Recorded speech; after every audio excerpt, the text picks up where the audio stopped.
తెలంగాణలో కొత్త ప్రభుత్వం వచ్చింది. దాని గురించి మాట్లాడుకుందాం. తెలంగాణ ప్రభుత్వం ఇచ్చిన 5 గ్యారంటీలకు సంబంధించిన అంశం మీకేమనిపించింది? ఇంప్లిమెంటేషన్‌కి సంబంధించి ఆ ప్రభుత్వం కొత్తగా లెక్కలేసుకుంటే 90,000 కోట్లు, 1,00,000 కోట్లు పర్ యానం కావాలి. ఎన్నికల ముందే చెప్పాను. అవును. ఎన్నికల ముందే చెప్పాను. ఇప్పుడు తెలంగాణ రాష్ట్రం ఏర్పడినప్పుడు 1,16,000 కోట్ల రూపాయల మిగులుతో 14 ఆర్థిక సంఘం 5 ఏళ్ల కాలంలో 1,16,000 కోట్ల రూపాయల మిగులు అంచనా వేశారు. దేశంలో అతి ఎక్కువ మిగులు, రెవెన్యూ మిగులు అంటాం. వచ్చే ఆదాయము రోజువారీ ఖర్చు లెక్కేస్తే ఆ మొత్తం పోయింది దుబారా ఖర్చుల వల్ల. మరి లాభ నష్టాలు బేరీజు వేసుకోకుండా పెట్టే పెట్టుబడి వచ్చే ఫలితంతో సంబంధం లేకుండా పెద్ద పెద్ద పథకాలు ఎక్కువ ఖర్చుతో పెట్టడం చేత సంక్షేమ పథకాల వల్ల ఇప్పుడు దాన్ని సరిచేయటం ఎట్లా అని ఆలోచించకుండా దాని మీద అదనంగా వీళ్ళు ఇచ్చిన హామీలు ఈ 6 గ్యారంటీలు లెక్కేసుకుంటే 60-70 వేల కోట్లు సంవత్సరానికి అవుతున్నాయి. మిగతావి దీనిలో 6 గ్యారెంటీలు కాకుండా ఇచ్చిన హామీలు ఉన్నాయి. రుణమాఫీ కానీ, లేకపోతే ఆ దళిత బంధు ఏ పేరుతో అయినా కానీ 12 లక్షల రూపాయలు కానీ, ఇవన్నీ కలిపితే 1,20,000 కోట్ల రూపాయలు ఏడాదికి అదనపు ఖర్చు. డబ్బులు లేవు. ఏ కుటుంబము కూడా, ఏ కంపెనీ కూడా, ఏ వ్యాపారము కూడా రోజువారీ ఖర్చులకు అప్పులు చేస్తే మీరు దివాలా తీస్తున్నారు. ఈ 1,20,000 కోట్లు మీ దగ్గర డబ్బులు లేవు అంటే అప్పు చేసి మీరు రోజువారీ ఖర్చు పెడతారా? మరి భవిష్యత్ సంగతి ఏమిటి? ఈ పిల్లల బతుకునికి అంధకారం చేస్తారా? ఏ కుటుంబం అయినా కూడా పిల్లల బతుకులు నాశనం చేసి అప్పు చేసి పప్పు కొడుతుంటుందా? అప్పు చేస్తే మీకు ఆస్తి కావాలి. అక్కడ రేపు పొద్దున ఆదాయం పెరగాల. విజ్ఞత గలవాడు చేసేది వచ్చిన ఆదాయంలోనే కొంత పొదుపు చేస్తాం. 10,000 ఆదాయం వస్తే 7,000 ఖర్చు పెట్టి 1,000-2,000 పొదుపు చేసుకుంటారు. రేపు అవసరానికి ఉంటుందని చెప్పి భవిష్యత్ అవసరాల కోసం ఆలోచన చేస్తాం. అది వదిలేసి 10,000 ఆదాయం వస్తే 30,000 ఖర్చు పెట్టి 20,000 రూపాయలు అప్పు చేస్తే ప్రతి నెల ఆ పిల్లలు ఏం కావాలా? అప్పుల భారం పిల్లల మీద పడితే. సో ఇప్పుడు ఏంటి సార్ మరి ప్రభుత్వం ముందున్న ఆప్షన్స్ ఏంటి? నేను అందుకనే బహిరంగంగా చెప్పాను. అయింది అయిపోయింది. ప్రజల ముందుకు వెళ్ళారు, ప్రజలు మద్దతు ఇచ్చారు, ప్రభుత్వం వచ్చింది. రాజ్యాంగబద్ధంగా ఏర్పడ్డ ప్రభుత్వం. శ్వేతపత్రాలు కూడా వెలువరించారు. ఆర్థిక పరిస్థితి బాగాలేదని వాళ్ళే చెప్పారు కదా. అయ్యా మనకు తెలియక మనం హామీలు ఇచ్చాము, చిత్తశుద్ధితో నిజాయితీగా కొన్ని హామీలు అమలు చేస్తున్నాం ఉన్న డబ్బుల మేరకు. అప్పులు చేసి కనుక ఈ హామీలన్నీ అమలు చేస్తే మీ భవిష్యత్తు నాశనం అవుతుంది. కాబట్టి ఉన్న డబ్బుతో దాన్ని సద్వినియోగం చేసి హామీలను అమలు చేస్తాము. మిగతాది ఆర్థిక అభివృద్ధికి అప్పులు చేసిన డబ్బంతా ఆర్థిక అభివృద్ధికి పాటుపడతాము. మీ పిల్లలకు ఉపాధి కల్పన కోసం, ఆర్థికంగా పెరగడం కోసం ఏర్పాటు చేస్తామని నిజాయితీగా చెప్తే బహుశా సరిగ్గా నడుస్తుంది. కానీ రాజకీయంగా ప్రత్యర్థి ఊరుకోరు. ఇప్పుడు ఆల్రెడీ నిజమే. తప్పులు చేశాక మూల్యం చెల్లించాలి. అంతేగాని ప్రత్యర్థులు ఊరుకోరు కాబట్టి ప్రజలను ఇంకా భ్రమంలో నెట్టి రోజు ఉద్యమాలు వచ్చి అమలు చేయటం లేదు. రుణమాఫీ ఇంకా అమలు కాలేదు కదా. రుణమాఫీ చేస్తా ఉన్నారు కదా.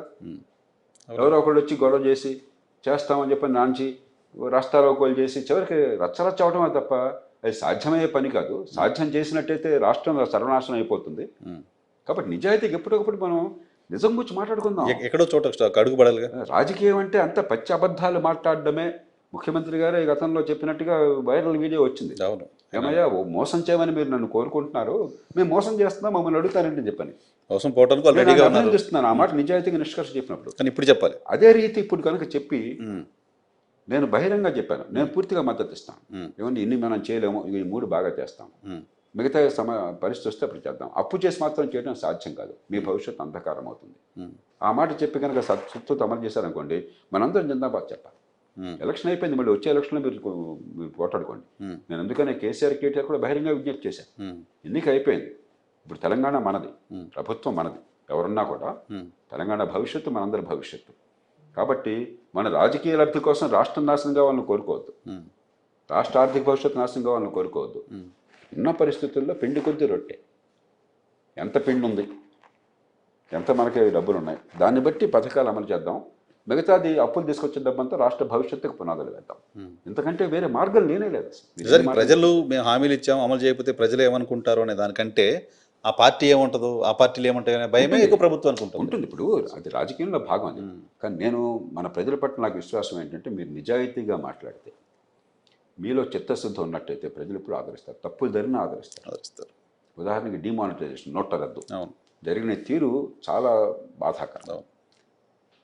ఖచ్చితంగా దేశ ఆర్థిక వ్యవస్థకు నష్టం జరిగింది. కానీ ప్రజల్లో వ్యతిరేకత వాళ్ళు ఎందుకని, పొరపాట్లు జరిగినా కూడా మంచి ఉద్దేశంతో చేశారు కదా, ఓకే అనుకున్నారు. ఇంటెన్షన్ని భారతదేశ ప్రజల్లో సదుద్దేశంతో ప్రభుత్వం చేస్తోంది, దురుద్దేశం లేదన్న భావన ఉన్నట్టయితే కష్టాన్నైనా సహిస్తారు. మీరు నమ్మాలి. ఈ ప్రజల పట్ల నమ్మకం లేకుండా మీరు రాజకీయం చేస్తే ప్రజలకు వ్యతిరేక రాజకీయం అవుతుందా, ప్రజలకు అనుకూల రాజకీయం అవుతుందా? ప్రజలు నమ్మాలి, మీరు విశ్వాసం ఉంచుకోవాలి. మీలో చిత్తశుద్ధి ఉన్న నమ్మకం ప్రజల్లో ఉన్నట్టయితే ఖచ్చితంగా ప్రజలు ఆదరిస్తారు. జిల్లాల పునర్వ్యవస్థీకరణ చేస్తాం, జిల్లాలను తగ్గిస్తాం అనే ప్రపోజల్ కూడా ఏదో రాష్ట్ర ప్రభుత్వం పెడుతున్నట్లుగా వార్తలు వస్తుంది. అటువంటి అవసరం ఉందా? దాన్ని ఎలా చూడాల్సిన అవసరం ఉంది? ఇవ్వండి, ఈ రాజధానులు కొత్త మార్చేస్తాము, రోజుకోసారి జిల్లాలు మార్చేస్తాం, ఇవన్నీ కూడా తుగ్గలకు పనులు. పిచ్చి తుగ్గలకులాగా పాలన ఉండదు. పాలన అనేది కంటిన్యూటీ ఉంటుంది. జిల్లాలు 150-200 సంవత్సరాల క్రితం జిల్లాలు ఏర్పడినాయి బ్రిటిష్ వాళ్ళ కాలం. ఆంధ్రప్రదేశ్ ఏర్పడినప్పుడు 20 జిల్లాలు ఉంటే తర్వాత 3 జిల్లాలు ఏర్పడినాయి కొత్తగా. హైదరాబాద్ రెండుగా వేయబడింది. అక్కడ విశాఖను శ్రీకాకుళం మధ్య నుంచి విజయనగరం వచ్చింది. ప్రకాశం జిల్లా 3 జిల్లాల నుంచి వచ్చింది. 3 జిల్లాలు కొత్తగా ఏర్పడినాయి. దేశంలో ఇతర ప్రాంతాలతో పోలిస్తే మన రాష్ట్రంలో, ఉమ్మడి రాష్ట్రంలో జిల్లాలు పెద్దవి కాస్త. ఆ మేరకు జిల్లాల విభజన కొంతమేరకు అవసరం పరిపాలనకి. ఆ విభజన కాస్త అందరికీ అనుకూలంగా ఉండేట్టుగా, ఏదో కొన్నాళ్ళకి మంది వేస్తే ఉన్నాళ్ళకి పోవడం కాకుండా, మీరు ఏదో పిచ్చి పిచ్చిగా నిర్ణయాలు చేస్తే ఇప్పటిదాకా ఇక్కడ ఈ ఊళ్ళో పని అయిపోయేది, అక్కడ వేరే దూరంగా ఉన్న ఊళ్ళకి అలాంటిది లేకుండా చేసినప్పుడు దాన్ని కొనసాగించాలి.